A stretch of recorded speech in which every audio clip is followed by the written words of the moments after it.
الله العلي العظيم. السلام. الحمد لله رب العالمين والصلاة والسلام على سيد المرسلين وعلى آله وأصحابه أجمعين وعلى من تبعهم بإحسان إلى يوم الدين. أما بعد، فأعوذ بالله من الشيطان الرجيم. بسم الله الرحمن الرحيم. والعصر إن الإنسان لفي خسر إلا الذين آمنوا وعملوا الصالحات وتواصوا بالحق وتواصوا بالصبر. صدق الله العظيم. وقال رسول الله صلى الله عليه وسلم: لا يؤمن أحدكم حتى أكون أحب إليه من والده وولده والناس أجمعين، أو كما قال عليه الصلاة والسلام. قال الرسول صلى الله عليه وسلم: لا يؤمن أحدكم حتى تكون هواه تبعا لما جئت به، أو كما قال عليه الصلاة والسلام. محترم حاضرین، یہ اللہ تعالیٰ کا بڑا فضل و کرم ہوا کہ اس نے اپنے چند بندوں کے دلوں میں یہ خیال ڈالا کہ دین اور نعمت کا علم حاصل کرنے کے لیے ایک اجتماع مقرر کیا جائے، اور پھر اعلان بھی ہو گیا اس کا، اور احباب حرکت میں آ گئے، اپنے اپنے مقامات سے، اپنے وطنوں سے اور اپنے گھروں سے چل کر یہاں تک آ گئے۔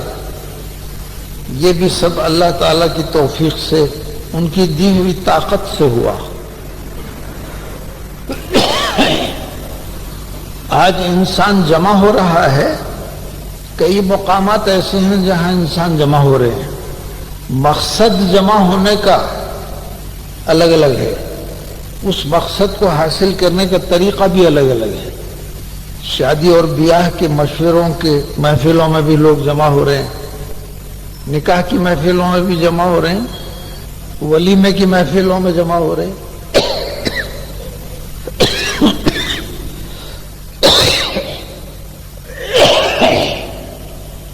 تجارت کے مشوروں کے لیے جمع ہو رہے ہیں، ملازمت کے مشوروں کے لیے جمع ہو رہے ہیں، کامیاب کھیت باڑی کے لیے جمع ہو رہے ہیں، کیونکہ دین کی بات سننے کے لیے جمع ہونا یہ اللہ تعالیٰ کا حکم اور رسول کا نمونہ، اس لیے امت پر یہ جمع ہونا فرض ہے، عبادت ہے۔ بہت سی عبادتیں ہیں جو انسان کرتا ہے، مثلا وضو ہے، وہ ایک عبادت ہے، اس کے بغیر نماز نہیں ہوتی، تو اس وضو کی ایک نیت ہے جو وضو سے پہلے پڑھی جاتی، نماز سے پہلے نیت کی جاتی، روزے سے پہلے نیت کی جاتی ہے، حج سے پہلے نیت کی جاتی، کیونکہ یہ سب عبادتیں ہیں۔ تو یہ دین کی بات سننا سنانا یہ بھی عبادت ہے، تو اس کی بھی ایک نیت ہونی چاہیے۔ عبادت ہے تو نیت ہونا، تو اس کی نیت کیا ہے، یہ جمع ہونے کی نیت کیا ہے؟ تو حضرت شیخ عبد القادر جیلانی رحمۃ اللہ علیہ فرماتے ہیں کہ بعض لوگ بیان کی مجلسوں میں، واعظ کی محفلوں میں اس لیے آتے ہیں کہ کچھ وقت اچھا گزر جائے، سیر و تفریح جیسا کرتا ہے آدمی، دنیا کے کاموں سے جب طبیعت اکتا جاتی ہے، بیزار ہو جاتی، تو ذرا کہیں تفریحاً باغ میں چلا جاتا ہے، یا سنیما کو چلا جاتا ہے، یا کھیل کے مقام کو چلا جاتا ہے، تو تھوڑی دل بہلائی ہو جاتی ہے۔ حضرت فرماتے ہیں وعظ اور بیان کے محفلوں میں یہ نیت لے کر آتے ہیں، اور بعض لوگ وہ ہیں جو ایسی نیت کر کے آتے ہیں کہ کیا بولا جاتا ہے اس میں سے ہم غلطیاں نکالیں، کیڑے نکالیں اس میں سے۔ یہ دونوں قسم کی نیتیں غلط ہیں فرماتے ہیں۔ پھر ایک مرید نے حضرت سے پوچھ لیا کہ آپ بتائیے صحیح نیت کیا ہے، اجتماع میں آنے کی صحیح نیت کیا ہے؟ تو حضرت نے فرمایا صحیح نیت یہ ہے کہ آدمی اپنے کو بیمار سمجھ کے آئے۔ تو کیسے سمجھے بیمار اپنے آپ کو؟